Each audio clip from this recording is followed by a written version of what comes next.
거룩하고 복된 성일 저녁 찬양 예배 시간, 우리 주님 앞에 찬양 드리겠습니다. 88장 찬양 드립니다.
우리에게는 하나님의 말씀을 받는 반가운 시간이 돌아왔습니다.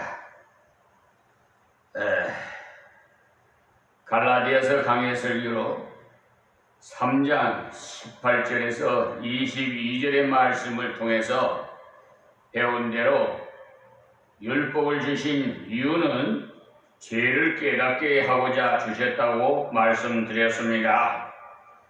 우리도 죄 가운데 가두시고자 주셨다고 했어요. 그걸로 주셨다고 했어요. 그러니까 여러분이 성경 읽다가 율법에 관한 말씀이 나오거들랑 그 말씀을 잘 지켜서 천당 가야지 하고 생각하면 안 됩니다.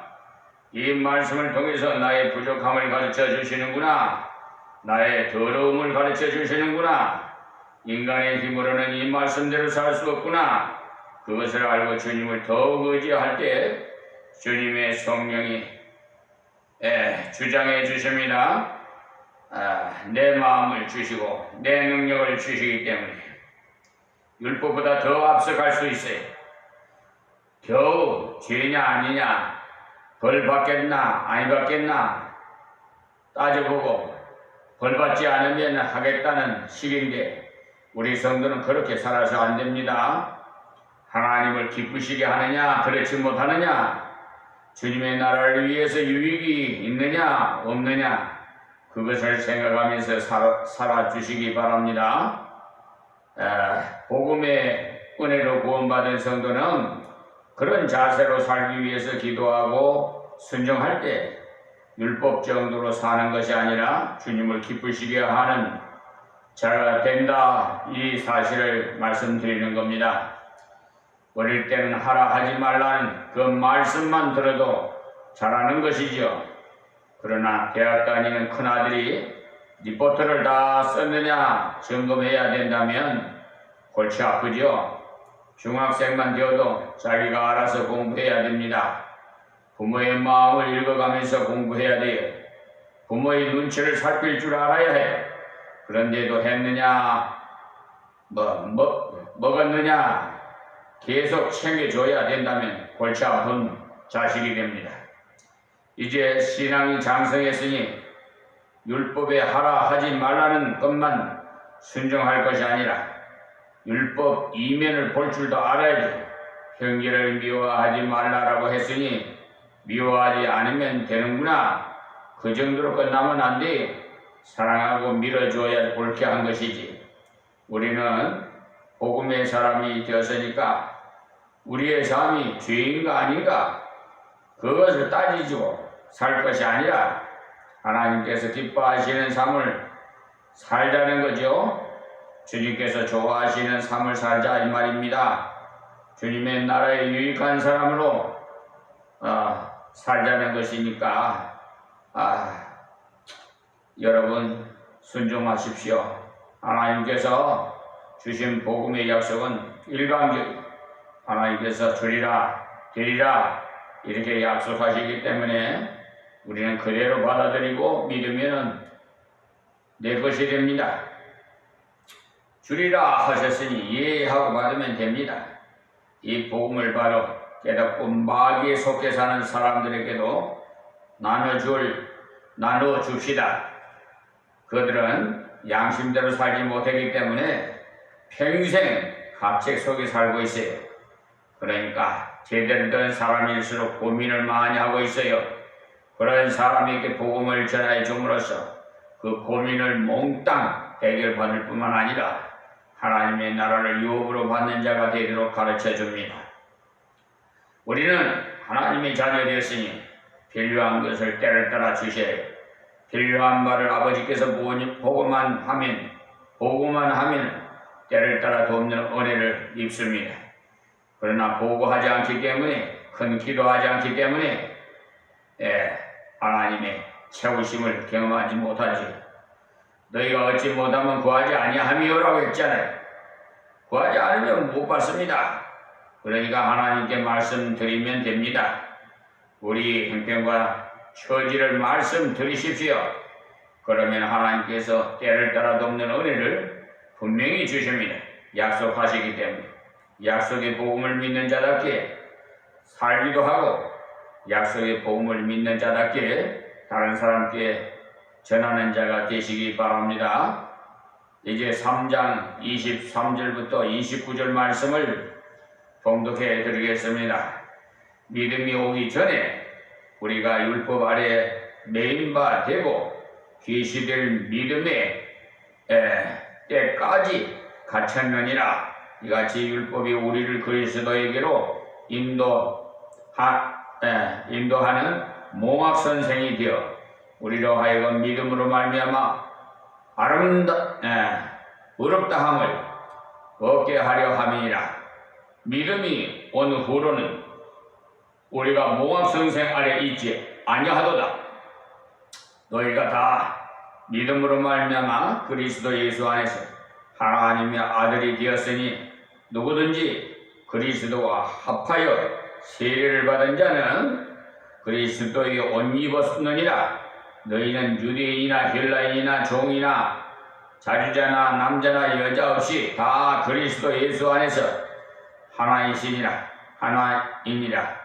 너희가 그리스도께 속한 자면 곧 아브라함의 자손이요 약속대로 유업을 이을 자니라. 아멘. 23절에서 29절의 말씀입니다.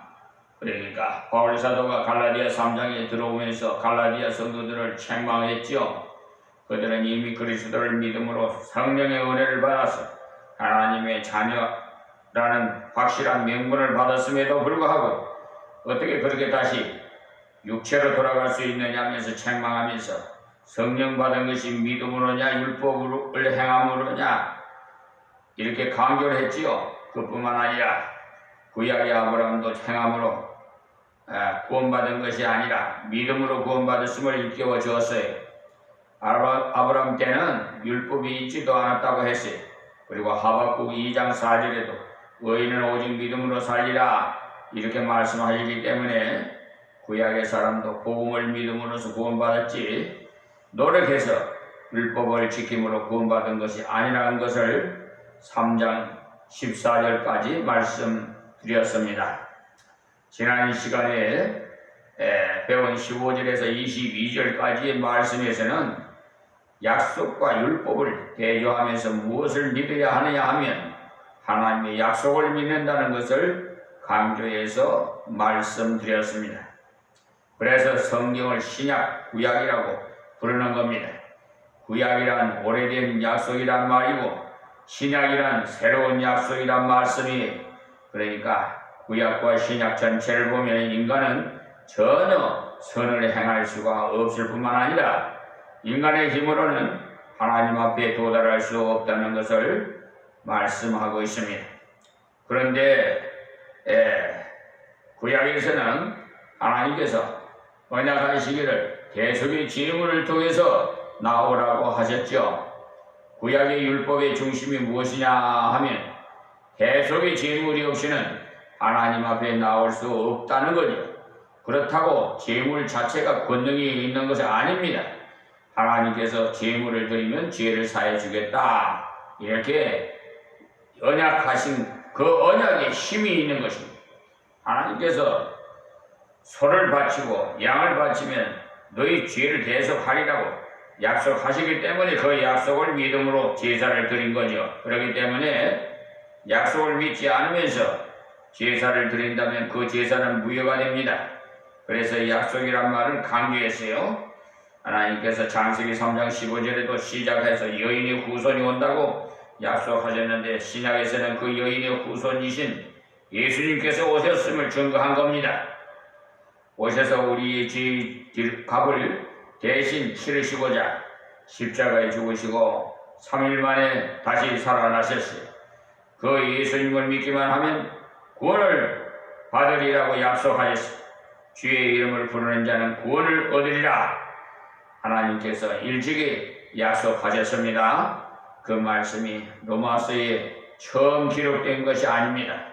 구약에 기록되어 있는 말씀을 바울 사도가 인용해서 말씀한 거예요. 요엘서 2장 32절에 말씀이 있습니다. 주의 이름을 부르는 자는 구원을 얻으리라는 하나님의 약속의 말씀을 믿는 자 구원을 받습니다. 이렇게 말씀드리면 어떤 사람은 오해해서 그렇다면 쓸데없이 왜 율법을 주셨단 말인가 할까 싶어서 율법이 쓸데없는 것이 아니라 복음으로 가도록 인도하는 보조적인 역할을 율법이 한다고 했어요. 거울이 없다면 얼굴이 더러운 것이 묻었는지 알 수 없어서 얼굴을 씻어야 되겠다는 생각을 하지 않을 겁니다. 그러나 거울을 들여다보면 얼굴이 너무나 더럽구나 씻어야겠다 하는 자각이 생겨서 씻는다는 사실, 그와 같이 율법이 우리의 죄의 더러움을 발견하게 하는 역할을 하는 것입니다. 율법이 618가지나 된다고 하는데 그 계명을 외우지도 못하는데 어떻게 일평생 다 지켜서 천국을 가겠습니까? 어림도 없지요. 율법을 지켜서는 한 사람도 구원받지 못해. 그래서 율법은 우리를 죄 아래 모두 가두어서는 너희는 율법 아래 갇힌 자다. 그러니 너희 힘으로는 결코 구원받을 수 없다.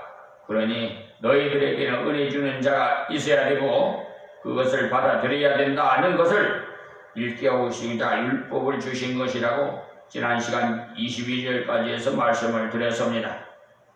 오늘 공독해 드린 말씀도 지난 시간의 말씀과 연속되는 말씀인데 23절에서 4장 7절까지 계속 연속되는 말씀입니다만 너무 길기 때문에 29절까지 공독해 드렸어요. 그러므로 오늘 말씀에서도 율법은 모학성생이라고 합니다. 모학성생이라고 이렇게 하는 것은 여러분 합당하지 못해 오히려 감사를 많이 해야 돼요. 나를 위해서 주님께서 십자가를 지셨구나. 내가 져야 할 십자가를 주님께서 대신 지셨구나. 이것을 기억하고 감사해야 됩니다. 우리가 져야 할 십자가는 복음을 전파할 십자가입니다. 우리가 져야 할 십자가는 속죄의 십자가가 아닙니다. 우리는 주님의 말씀을 순종하면서 복음을 전파하는 십자가를 져야 돼요. 그러니까 오늘 말씀을 또다시 우리 마음에 새기시기 바랍니다. 이미 성도가 되었으면서도 왠지 모르게 자꾸 종교적인 사람이 되고자 합니다. 종교인은요 멸망받습니다. 우리는 신앙인이지 종교인이 아니에요. 종교인은 자기의 행함으로 하나님 앞에 서겠다는 사람들입니다. 신앙인은 하나님께서 주신 복음을 받아들임으로 하나님 앞에서 서는 사람이에요. 그러니까 종교인과 신앙인은 완전히 다르죠. 종교인은 평생 고생만 하다가 지옥 가요. 그러나 신앙인은 펄펄 날아 살아서 강림에서 살아갑니다. 그러니까 완전히 다릅니다. 자기가 신앙인인지 종교인인지 하루를 살아가면서 또 일주일을 살아가면서 감사가 많은지 불평이 많은지 한번 살펴보면서 진단하십시오. 내가 무엇인가를 하려고 했다면 짜증과 불평이 나올 거예요. 여러분이 주님의 교회에서 봉사하고자 할 때 너무 힘들다 싶거든요. 잘못하고 있다는 것을 아십시오. 주님의 주시는 능력으로 하는 것이 아니라 자기가 해보겠다고 했기 때문에 힘이 드는 것이지요. 기차를 타고 가면은 쉽지만은 끌고 가고자 한다면 죽을 지경 아니겠어요? 끌고 갈 수도 없지만은 그 때문에 내가 주님을 위해서 무언가 한다고 생각하면 안 돼. 주님께서 주시는 은혜를 먼저 받아야 합니다. 그래서 23절을 시작하면서 믿음이 오기 전에는 우리가 율법 아래 예언과 대고라고 말씀하셨어요. 믿음은 들음에서 나고 들음은 그리스도의 말씀에서 난다고 했는데 그리스도의 말씀이 바로 새 언약입니다. 그리스도의 말씀이 바로 새 언약으로서 내게도 오라, 내게로 오라, 나에게 맡기라, 내게 의지하라, 내가 너를 죄를 사하리라, 내가 너희를 하나님 앞으로 인도하리라, 이렇게 말씀하셨습니다. 또 예수님께서 말씀하시어 나는 너희 목자라 하셨고 또 나는 양의 문이라 내 음성을 듣고 나를 따르는 자는 영생을 얻음으로 결코 멸망하지 않는다라고 말씀하셨습니다. 예수님께서 양의 문이시기 때문에 들어가면서 꼴을 얻고 나가면서 꼴을 얻는다고 하였어요. 즉 풍성한 은혜를 얻는다 이 말씀이에요. 요한복음 10장 7절에서 10절의 말씀입니다. 그러니까 언약의 말씀을 받아들이는 이 믿음이 너희 것이 되기 전에는 하고 시작한 것입니다. 그러니까 물론 여기서는 역사적인 이야기를 합니다만 여러분은 개인적으로 생각해 보시라는 말씀이에요. 여러분이 십자가의 주님을 믿기 전에는 율법에게 매여 있었어요. 성경이 말씀하는 십계명 말고도 뭔가 모르게 착하게 살아서 좋은 데 가야 되겠다. 양심의 율법에 매여 살았어요. 자, 23절 말씀입니다. 믿음이 오기 전에 우리가 율법 아래 매인 바 되고 계시될 믿음의 때까지 갇혔느니라. 보십시오. 율법은 사람을 감옥으로 가둔다는 거예요. 꼼짝 못하도록 한다는 것입니다. 하나님의 은혜 모르고 율법을 읽어보면 꼼짝 못해요. 그러니까 이 율법은 해방을 간절하게 원하게 하는 역할을 하는 거예요. 율법을 지키면 지킬수록 인간의 무능함을 느끼 자기 형편없음을 느끼 나는 도저히 감당할 수 없음을 알게 돼요. 그래서 계시될 믿음의 때까지라고 한 거죠. 계시란 모든 것을 보여주는 것을 말합니다. 커튼 뒤에 숨겨둔 것을 커튼을 옆으로 열므로서 보여지게 하는 것처럼 하나님께서 열어 보여주시는 것을 계시라고 합니다. 그러니까 제막한다는 뜻이 되겠죠. 지금까지는 착한 일을 많이 해야 천국 가겠구나 하는 천막이 마음속에 꽉 쳐져 있었어요. 그런데 예수 그리스도의 말씀을 듣고는 하나님의 그 언약의 말씀을 듣고 그런 것이 아니구나, 행함으로 지켜서 도저히 못 가는구나, 예수님께서 죽으신 십자가와 부활을 나의 것으로 받아들일 때 나의 죄는 사함받고 영생에 이르는구나, 깜깜했던 복음이 열려지게 된 것을 계시된 믿음의 때로서 하나님께서 계시해 주신 겁니다.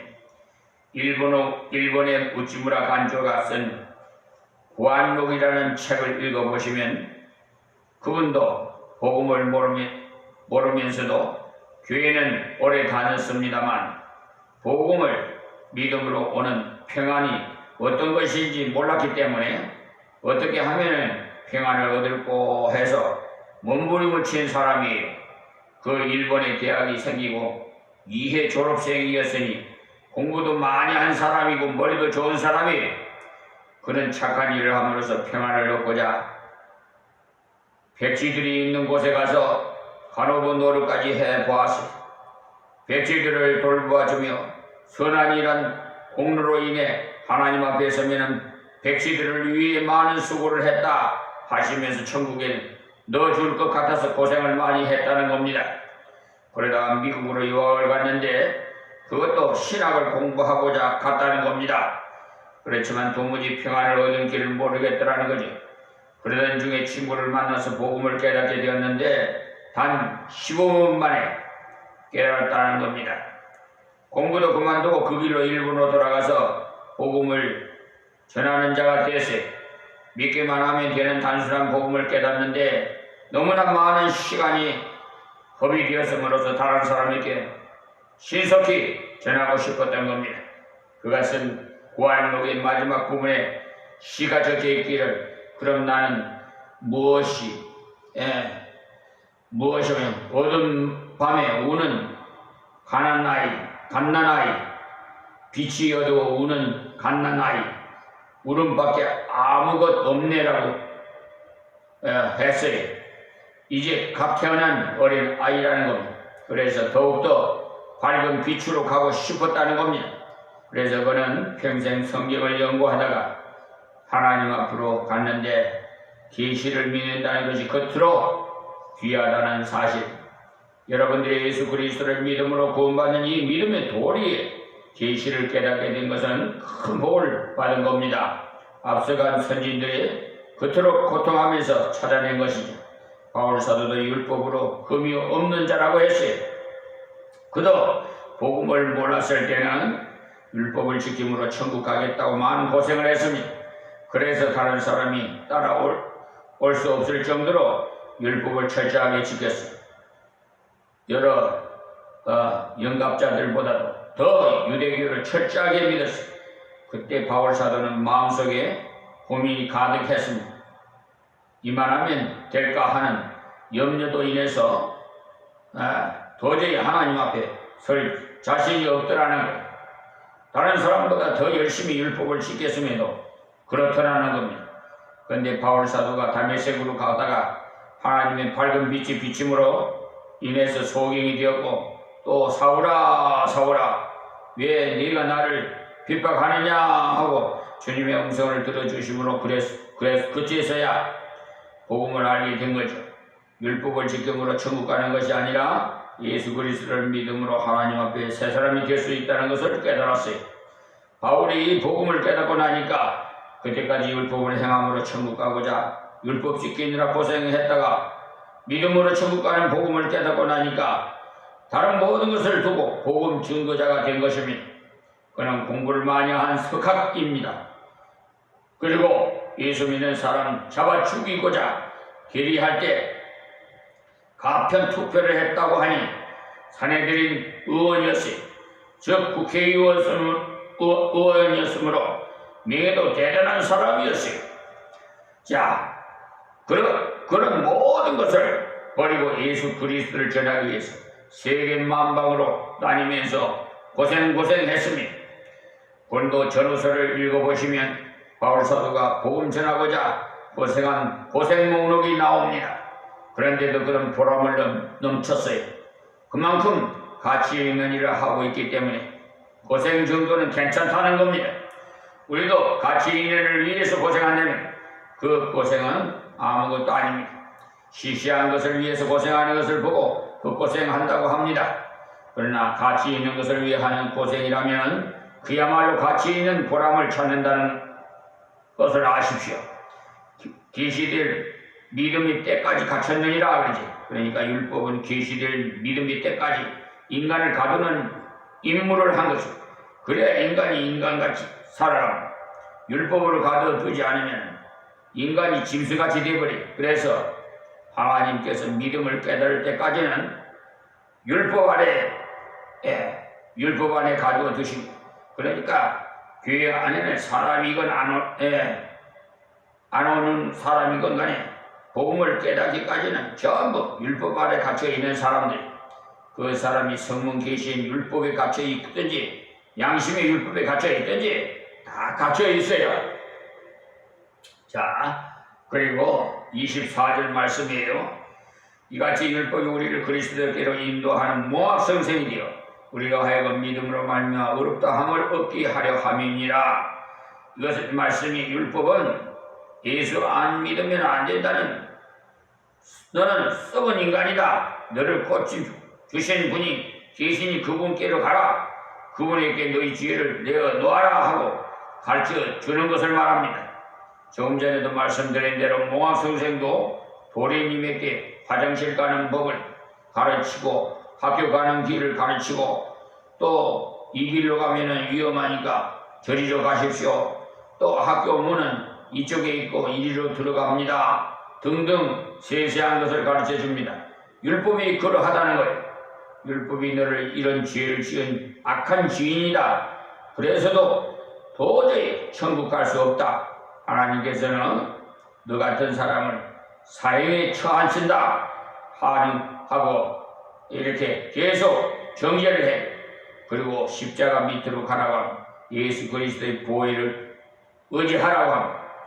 예수님께서 모든 죄인의 죄를 다 해결해 두었으니 그분에게로 가라, 그리하면 영원한 생명을 얻는다라고 합니다. 그것을 가르쳐주는 역할을 율법이 하고 있다, 이 말씀입니다. 의라는 완전이라는 뜻인데, 그래서 우리가 어떻게 완전해질 수 있습니까? 아무리 갈고 닦아봐야 되지 않지요. 우리는 원래 흙덩어리에서 그러니까 문지를수록 흙이 더 나오면, 인간이 갈고 닦으면 좋은 것이 나오는 줄 압니까? 옛날부터 갈고 닦고자 합니다만 한 줌만 나와요, 먼지만. 그래서 옛날부터 학문을 많이 한 사람일수록 염세적입니다. 공자 같은 분도 아침에 도를 깨달으면 저녁에 죽어도 괜찮다고 했습니다만, 그 말은 그만큼 도를 깨닫지 못했다는 말이 도저히 갈 길을 모르겠더라는 거예요. 그 길만 깨달았으면 오늘 밤에 죽는다 해도 한이 없겠다는 것을. 그러나 우리 성도는 하나님의 도리를 깨달았으니 그야말로 오늘 밤 죽는다 해도 한이 없습니다. 율법이 하나님 인간의 힘으로는 도저히 안 된다는 것을 가르쳐 주는 말씀. 로마서 10장 4절에도 보시면 그리스도는 모든 믿는 자에게 의를 이루기 위하여 율법의 마침이 되시니라고 했습니다. 인간이 율법으로는 도저히 율법을 이룰 수가 없기 때문에 예수님께서 의롭게 해주시기 위해 율법의 마침이 되셨다, 이 말씀을 하십니다. 예수님께서 율법을 다 지키시고는 마침표를 꼭 찍으신 것입니다. 예수님께서 다 지키셨기 때문에 다 이루었다. 예수님을 믿기만 하면 다 지킨 것으로 봐주신다는 사실. 그래서 예수님께서 십자가에 돌아가실 때 다 이루었다고 하신 거죠. 이 말씀이 바로 율법의 마침표를 찍는 말씀이에요. 내가 너희 죄를 전부 다 갚았다, 예수님께서 다 계산하셨으므로 끝났다는 말씀이에요. 이 예수님을 믿을 때 지난날의 죄, 현재의 죄, 앞으로 지을 죄까지도 다 해결된 것이에요. 그렇지 않다면 지금까지 죄는 해결되었다 하더라도 앞으로 지을 죄는 어떻게 하려까? 하는 염려로 인해서 구원의 확신을 할 수 없을 겁니다. 그렇지 않습니다. 예수님께서 마침이 되시기 때문에 완벽하게 해결된 것이 다 끝난 것.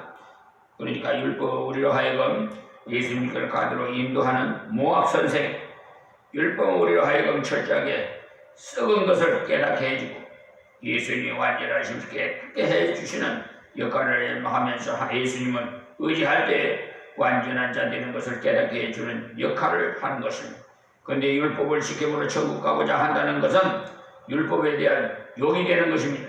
그래서 성경은 하나님은 빛이시라고 했고 예수님께서 나는 세상의 빛이라고 하셨어요. 그리고 빛 대신 예수님을 모신 우리를 향해서 너희는 세상의 빛이라고 하셨는데 이 빛이란 말은 완전이라는 말이 요엘서 1장 5절과 요한복음 1장 4절에서 5절 또 8장에서 12절 마태복음 5장에서 14절 다 찾아보시면 너희는 세상의 빛이라 했어요. 그러니 여러분이 예수 그리스도의 십자가 부활을 여러분의 것으로 받아들일 때 하나님께서 너는 나의 완전한 아들이로다. 너는 의로운 자로다. 판결을 내리셨다 하서 이 사실입니다. 그래서 하나님이 의롭다 한 자를 누가 송사하리요? 하고 로마서 8장에 말씀하고 계시죠. 8장 33절에 하나님께서 어렵다고 하셨는데 누가 그렇지 않다고 하겠느냐는 겁니다. 아무도 할 수 없어요. 재판장이 내린 판결을 아니라고 하다가 법정 모독죄로 잡혀 들어갑니다. 하나님께서 어렵다 판결하신 사람 그 누구도 아니라고 할 수가 없으니 오늘 여기서 말씀을 맺겠습니다. 하나님 고맙고 감사합니다. 주신 말씀 경배에 싸우니 아버지여 듣는 자마다 복이 되게 하옵소서.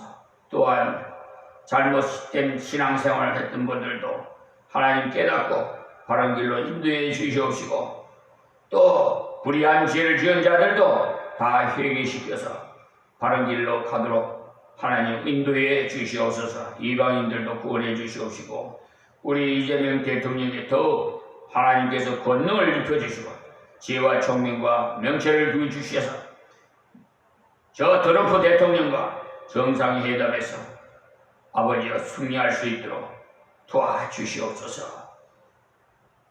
귀국하는 때도 하나님 함께 해주시고 안전하게 아버지 보호해 주시옵소서. 이 나라 국사를 감당하는데 더욱 지혜를 주셔서 참으로 나라와 국민을 위해서 헌신하며 봉사하는 모범이 될 수 있도록 하나님 역사에 남는 대통령으로 하나님 역사하시옵소서. 예수님의 이름으로 기도합니다. 아멘.